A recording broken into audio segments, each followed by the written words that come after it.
Hello, welcome or welcome back to the Yarn and Yarns YouTube channel. My name is Angela and all the places you can find me should be linked in the description box below this video. Welcome to the 12 cast-ons video, day 6, take 2. I've just noticed the sun's come out and there's some weird shadowing going on behind me, so I apologise for that. But it's nice to see the sun, so I'm not going to complain, and I'm too lazy to move around anywhere else in the room right now. So yes, if you watched yesterday's video, you'll know that my project was not successful and I've decided to frog it. But that means I've also decided to start again with day 6. We're going to pretend that never happened. Well, no, we're not going to pretend it never happened, but I do want 12 projects in some semblance or another by the end of this cast-on adventure. Although I've switched the camera on, I don't actually have a project in mind yet. I feel a little bit deflated. I have to say, after yesterday, because I really wanted that Carlina project and I really was enjoying both of the yarns that I'd picked out for the project, and so I think I've got some adulting to do today, so I thought I'd just get the vlog started and I can spend a bit of time thinking about what I want to do today.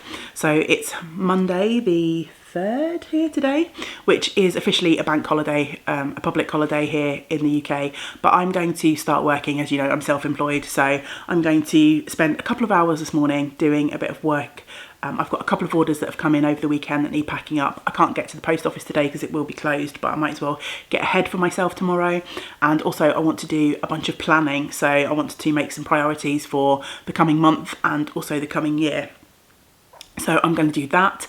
I also have a new house chores regime that I'm putting into place, which I'm going to start today. Plenty of things to do and maybe not quite as much time to spend on my cast on today, but that's okay. We're going to be back properly in work mode from tomorrow, so the next few cast-ons will probably be make a little bit less progress than the ones that have come before while I've been on holiday. So yeah, I think I'm just going to spend a little bit of time sulking about yesterday's project. You know, sometimes when something doesn't quite go right, you've got to spend a little bit of time licking your frog. What? No.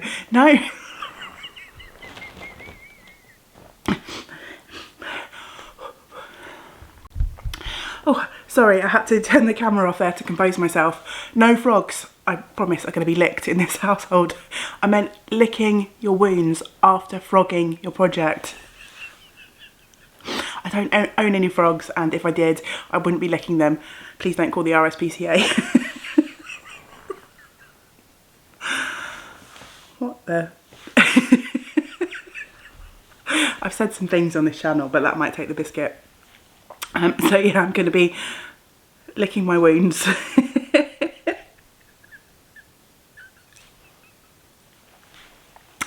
And yeah, just spending some time with those feelings before I decide what to cast on today. So as soon as I figure it out, I'll come back and let you know.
Right, I've been procrastinating on this cast on for far too long.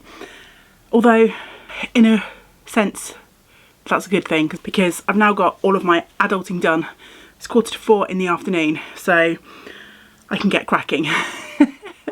After a couple of hours of sulking about yesterday's project and wondering what I had the energy for today, as I was busy vacuuming the stairs, I know, thrilling, a little nugget of an idea came to me. I just needed to remind myself that, you know, the cast-ons are meant to be fun. Ultimately, I want to have lots of lovely projects to work on through the year, and in the main I want those projects to be ones that I've been looking forward to for a while. And yeah, it's absolutely okay if things don't work out. I mean, most of the time, you know me, I have no shame and I'm quite happy to share my successes as well as my failures, but I think the 12 cast-ons is like my little baby. And I love all of the participation that's grown up around this cowl in the last couple of years, so to have a bit of a failure was not so great. However, I'm going to turn that failure into another slightly fun, off-the-wall idea. Well, I hope you think so. After my terrible comments about frogs this morning and the fact that yesterday's project didn't work out, I felt like maybe I needed an actual frog in my life. Not to lick, I promise, but to sit on my shelf and to remind me that it's okay to rip back when things don't go right. And had a search around for frog patterns. I know, I'm crazy. I know. This cast-ons is going in all sorts of directions. I found a few really cute patterns, including the frog and toad pattern, which I know a few people, including Amy Beth of the Fat Squirrel, have made recently, and those toys are absolutely gorgeous, but the pattern is relatively expensive. I believe that the pattern's worth it, but I didn't really want to spend that much money on a bit of a sort of fun, frivolous idea. I found a really cute gnome pattern with like a frog hat, which I think might be in the same series as the fisherman gnome that the lovely Kim of Blue Cherub, who is vlogging every day in January, by the way, if you need some daily company. I think the pattern is very similar. I don't know if it's in that exact series, but it's in a similar vein to that. But in the end, I came across a pattern that was in a publication that I already owned. So perfect. We are circling back round. It was meant to be. We're circling back round to that use what you have ethos. Okay, this might not have been a project that's been on my wish list forever, but I have owned this book for quite a long time, and it's the Pika Pow Animal Friends, well, Animal Friends of Pika Pow. And when I was doing my Ravelry search, I came across Victor Frog. So there we have it. And if ever there was a frog that was lickable, come on, Victor. Victor has a fun story attached to him, so I thought I would share that story before I cast on. It says, after his great-grandfather became famous in a Bugs Bunny short film singing "Hello, My Baby," Victor's entire family entered the world of performing arts, working both on stage and off stage. Victor preferred to be in the spotlights, so he studied his entire life to become an old Hollywood kind of artist, like Fred Astaire or Gene Kelly. He's not only a good actor, but he's also an outstanding singer and dancer. He's been travelling all around the world with his theatre company and knows practically everyone in show business. Next year, he's starting a new production with his besties, Sir Ian McKellen and Sir Patrick Stewart. Victor is not jealous, but I think he would love to be a Sir as well. Well, in my house, he will be Sir Victor. Also, rather fortuitously, when I was doing my little tidy of that disaster corner, and let's face it, every corner up here is a disaster corner, I came across a little stash of cotton leftovers. I don't have a huge ton of cotton leftovers, but I do have a few. And there was this mercerised green cotton, which has obviously been damaged at some point because the colours are very mottled and they're not meant to be. So I'm not sure if it's been in the sun or if something got spilt on it. I think, if memory serves me right, this came out of the scrap bag that I had in the shop. I used to donate a lot of scraps and leftovers to some local making groups, And when some of my regular customers found out that I was doing this, they used to bring their scraps and leftovers to be added to the box so people could help themselves. And if anyone sort of said to me they were making scrap blankets or whatever, I just let them sort of rummage through the scrap box and take what they wanted. And I think this was donated, and when I shut the shop, I gave a lot of that sort of scrap box to one of the local charity shops to sell on. But I kept this one because although it's still useful yarn, it's not in good condition, and like I still want people to work with stuff that's in good condition. You know, I don't just want to give away random things. But I kept this because I thought I might be able to use it as a core for core spinning, and I'm going to make my Victor Frog out of it because I think it will be fine. I've also got these two, which I think are Rowan cotton glacés, which are slightly thicker. I think this one's a 4-ply and this is more like a sport weight, but I am probably going to hold this double. And then these two, obviously I'll be using the white for the eyes and the shorts, but instead of blue shorts, my Victor will have this sort of rusty colour as a contrast. So when I get to making his shorts, because you do make those separately, they're a little outfit for him, then I might have to just adjust my stitch count to work those if my body holding the green double comes out a little bit bigger. But I'm fairly sure that will be a simple modification. There is a little bit of a secret to Victor, which I think is quite sweet. There's an option if you want to, when you're crocheting his body, to give him a pair of, I guess, little swimming trunks. So I'm not sure how easy it will be for me to show you the picture because there isn't really one, a good one of him without his shorts on. But in this picture here, I think you can see he's got these little spotty red trunks on, so I'll use that rusty colour to make those as well. So after feeling a bit dejected, a bit down this morning, I'm now back on the fun train with a crochet frog. And I haven't had any crochet yet, and I didn't think I was going to have any crochet this year, so even better. So I'm going to wind this up into a centre pull on my ball winder so that I can work from both ends to hold it double stranded, and we'll see how we get on.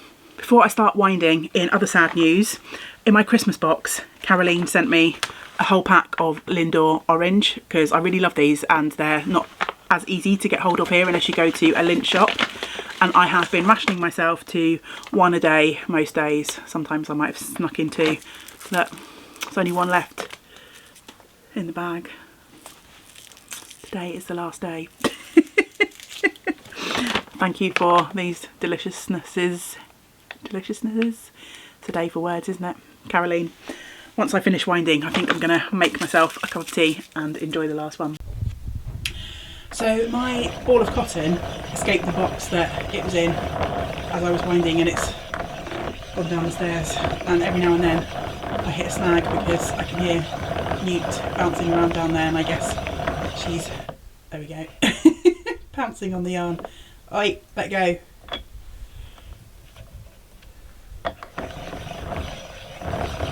Oh look, it appears the culprit wasn't Newt after all.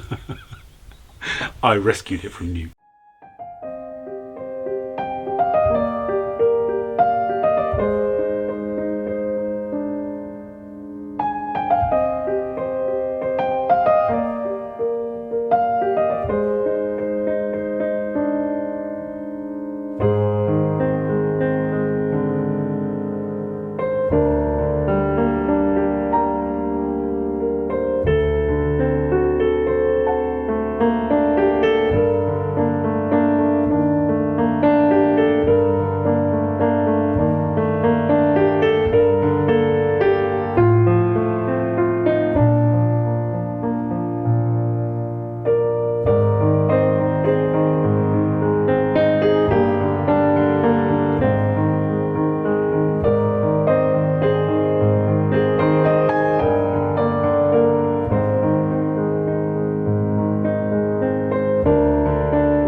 Welcome to my Tuesday morning.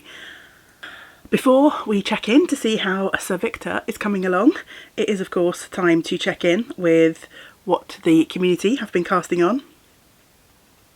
And again, I have another reasonable list, so it's just so amazing how everyone's getting on board with the cast-ons this year.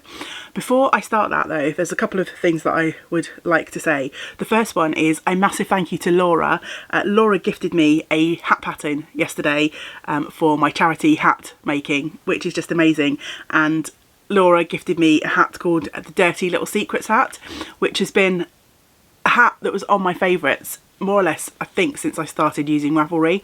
It's a really sort of slouchy hat in a thicker weight yarn, and I think it'd be great for people with sort of quite a lot of hair. And I've always fancied making it, but I've never been quite sure whether it would suit me. But now, of course, I'm knitting hats for who knows who, so I'm sure there'll be someone who will love it, and it will also give me an opportunity to knit it up and see whether I think it will suit me. And then I might make one for myself as well at some point. So thank you so much for that, Laura. It's so generous of you. I also wanted to reach out and send some love and hugs to the lovely Joelle. And if you've watched the cast on videos, you will have heard me talk about Joelle quite a lot, because she has been casting on many things and participating in our make along, and also was one of the inspirations behind me starting that Spin to Knit project for what will hopefully be a love note. Joelle commented on yesterday's video to say that sadly her cast-ons have come to an end because she slipped over in some ice and has broken her wrist and is waiting for surgery later on this week. So I want to send lots of love and hugs to you, Joelle. I'm so sorry that that happened and that your cast-on and your knitting has been put on pause for a while. I hope you are not in too much pain and you recover soon. And if you'd like to send Joelle some good wishes, then please do either hop back to the last video and leave a heart on her comment, or leave some comments for Joelle below the video. I would love for the community to send Joelle a little bit of love. As I said earlier, lots of cast-ons to get through again today, so let's get stuck in.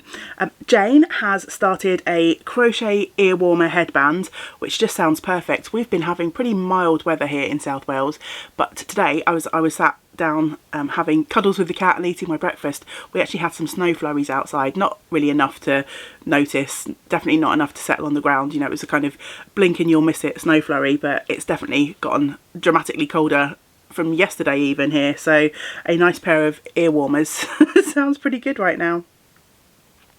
Jane will also be starting some socks. Kathy has started a crochet cowl. Kate has started a polarised hat, and the one thing that I've really enjoyed about Kate's comments below the video is I think pretty much every single one of her cast-ons so far has involved her getting stuck into something new that she hasn't tried before, new techniques. I think that's a sort of great extra challenge to the 12 cast-ons, is to use it to try and pick some projects that were going to sort of stretch your knitting skills. I love that idea. The lovely Caroline of Colourful Creativity Podcast here on YouTube has cast on some socks for her first project, so welcome to the cast on party, Caroline. Caroline's been posting some videos over on her channel exploring what she has in her project bag, so her works in progress, and there are 3 videos I think on that, different types of whips, and I've really been enjoying those. And Caroline messaged me back in December to say she didn't think she was going to participate in the 12 cast-ons because she was going to concentrate on those whips, but she's now decided to jump in, and I think as well as the socks she's got at least one other cast-on. I think there's been quite a few people who've said they're not going to be tempted with the cast-ons and then have joined in, so the cast-on enthusiasm and frenzy has worked its way into some people's minds and they haven't been able to resist. Anne, who has the No Excuses Knitting podcast here on YouTube, has had a few issues with a shawl that she's been knitting for her cousin. I think I mentioned this a few videos ago when she cast on. Like me with my project yesterday, Anne has had similar problems finding the right yarn and pattern combination, but third time lucky, she thinks she has got a project on the needles that she's going to enjoy. And she's also started a Nilgari cardigan, which is the first of her cast on projects that are actually going to be for herself. Kelly has started a gnome for a gift for her mother-in-law's birthday, so I think she was on a pretty tight deadline with that, so I hope you managed to get it done, Kelly. Susan has cast on her first project, so welcome to the cast on party, Susan. It's an anthology cowl, and Susan has plans for more cast ons too, so there's still quite a few people who are just getting going with their cast ons, which is fantastic. Angela has cast on a hat on the go, which is going to be her first charity hat of the year, so fantastic. Jeanette, who you might know from last year's Socks for West Midlands Ambulance Service sock appeal. Jeanette was the brains and the coordinator behind that appeal. Jeanette said after a year of socks, this year she thinks is going to be the year of the sweater, and she has so far cast on a Love Note, a Hinterland, a V-neck boxy and an Adina yoke, which they're all just amazing patterns. The lovely Tori has started work on a Castle Milk Morit fleece that she has, and she's hand carding rolags, and she's attempting some long draw English style, I think she said, woolen spinning for the first time, and will also be trying a true 3-ply for her yarn, so lots of new techniques, trying out things for the first time, which is amazing. Tori says she has plans for more projects, but so far she can't seem to step away from her spinning. I completely understand. I feel like that almost at the end of every day of these cast-ons, that I just want to carry on with my project, but that's the joy of picking projects that you've had on your to-do list for a long time, is that in the main you don't want to put them down once you've started, because it's something you've been looking forward to. Tina finished the sheep hot water bottle cosy that she was working on the other day, and has started some socks for her son. Nana has started some DK socks in black, no less. Dusted off her rigid heddle loom for a woven project. Yay, another woven project. And she has plans to cast on some more projects too. Sarah has started spinning. Today she sat watching the Hobbit movies and spinning all day, which sounds lovely. Tracy has started some snow deer mittens for herself. Tracy said she knit lots of mittens for charity and for gifts and things, so it was about time that she knit a pair for herself, which I highly agree. And finally, Kathy has started a shifty sweater, and she's going to be using an indie dyed gradient from an indie dyer local to her and pairing that with some of her hand spun, which just sounds glorious. As always, thank you once again for sharing your cast-ons with me. Don't forget, if you are casting on still, then please do share what you're casting on in the comments below, and I'll be sure to share them as soon as I see them. And of course, don't forget that you don't have to cast on 12 projects. You can cast on 1 up to 12, as many or as few as you like, and still be part of our cast on party here at Yarn and Yarns. So Victor is coming along. I started making various bits of Victor yesterday, so I know there would be a lot of crocheters out there who would be able to get through Victor in a day and he would be a finished object. But if you followed here for a while, you know that me and crochet do not always see eye to eye. Crochet tends to hurt my hands and my wrist a little bit more. I really enjoy doing it, but I can't do it for sort of long periods of time. So I started Victor's body, and this is what we've got. So this is obviously going to be Victor's head, and I've reached the point now I've got to do one more increase so that Victor gets to his widest point, and then it will just be sort of crocheting round until I get to those spotty underwear. So till I get to his spotty underwear, his polka dot pants. The green is actually working up really nicely, but this is a very dense fabric holding that cotton yarn double, so I had to take sort of regular breaks from doing this. So although it's not a huge amount of crochet, I was able, particularly on these long rounds, I was able to crochet like a round or two, and then I had to take a break. But I'm really enjoying how the sort of discoloured yarn, what is in effect a damaged yarn, is working up in the fabric. I'm not sure how well it will show up on the screen, but it's giving a really subtle sort of variegation, which is just really fun. As well as working on sort of Victor's head, I did, of course, the pattern tells you to sort of start with his eyes. So I've got 2 tiny little sort of eyeballs, which will obviously get attached. They just get attached by the safety eyes by the looks of it. So I need to raid, I think I'm looking over there because I think my little pot of safety eyes is over there somewhere. So yeah, I need to start joining him together next time I work on him. And then because when I did the eyes, because it's just a single strand of the cotton, it was a lot easier on my hands and wrists, I decided to take a little bit of a chance, and I've started his sort of swimming shorts, and I've got to the point where I would separate from the legs, and this was much easier on my hands because it wasn't quite as dense. So like I say, I've taken a chance because I don't know yet. I haven't got to the widest point of his body to know whether these, like this stitch count, is going to work for him, given that I'm holding this yarn double. But I think it will, because I've got to go up, he's currently on 54 stitches and he's got to go up to 60, and if I hold like these shorts up against him, that looks about right. There's about 6 stitches there, so I'm hoping that these shorts will be okay and I don't have to rip back. But this was the quickest part of my crochet. I sat down and did this in one go and really quickly. So if I had been able to find a green yarn that was suitable, that I could hold at a single strand, I probably would have made a little bit more progress. But I'm happy with what I did. I've got a fair few bits and pieces made. As I say, on the shorts now, all I've got to do is just do the little leg bits, but I wanted to stop there because the legs aren't fiddly, but I didn't want to complete the shorts and then have to rip the whole thing back. I enjoyed doing this bit, and then I thought, well, stop there, Ange, because you may just be ripping all that out anyway. So Sir Victor Frog is well underway. Thank you so much for watching today. The start of this one was a bit chaotic and over the top, wasn't it? So I hope you don't mind, but I think a fun little project has come out of it. So I hope my chaos hasn't put you off and that you will join me again for the next video. But until we do get to spend time together again, I hope you get to do some of the things that you enjoy. Great big woolly hugs to you all. Bye for now.